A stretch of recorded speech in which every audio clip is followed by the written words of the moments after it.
दरअसल बात ये थी कि लाल कृष्ण आडवाणी, जो कि भाजपा के सबसे वरिष्ठतम सदस्य हैं, उन्होंने भाजपा के सामने ये शर्त रखी कि वो उन्हें प्रधानमंत्री पद का उम्मीदवार बनाए। लेकिन नरेंद्र मोदी बिगड़ गए। नरेंद्र मोदी ने सीधी धमकी दे डाली कि अगला प्रधानमंत्री पद का उम्मीदवार उन्हें ही बनाया जाए, और वो भी इसी महीने। ये सुनकर सब सकते में आ गए।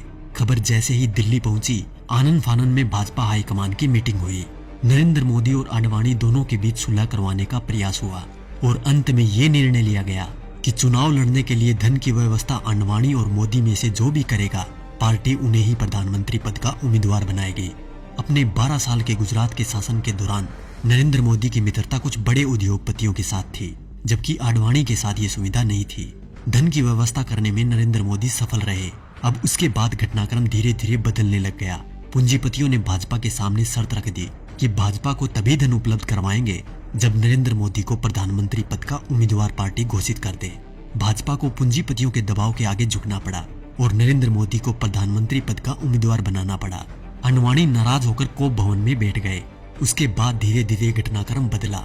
लोकसभा चुनाव प्रचार के दौरान मुकेश अंबानी ने देश में 22 चैनल खरीद लिए।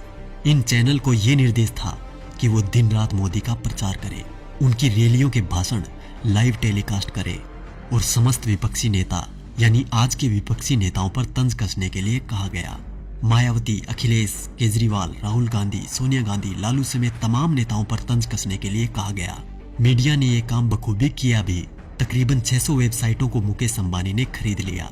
नरेंद्र मोदी ने 400 रैलियां की थी। इन रैलियों का खर्चा अपने 67 पूंजीपति मित्रों के द्वारा उठाया गया। नरेंद्र मोदी को चुनाव प्रचार करने के लिए एक हेलीकॉप्टर दिया गया था। ये हेलीकॉप्टर चुनाव प्रचार के लिए अडानी ने दिया था। जैसे ही परिस्थितियां थोड़ी बदली, देश के प्रधानमंत्री मोदी जी बन गए। अरे मित्रों, मैं तो पीएम बन गया। पीएम बन के कैसा तन गया। ये विक्ट्री मेरी देखो, ये हिस्ट्री मेरी देखो, जैसे मॉडल मेरे गुजरात का। उसके बाद सिलसिला हुआ कर्ज उतारने का।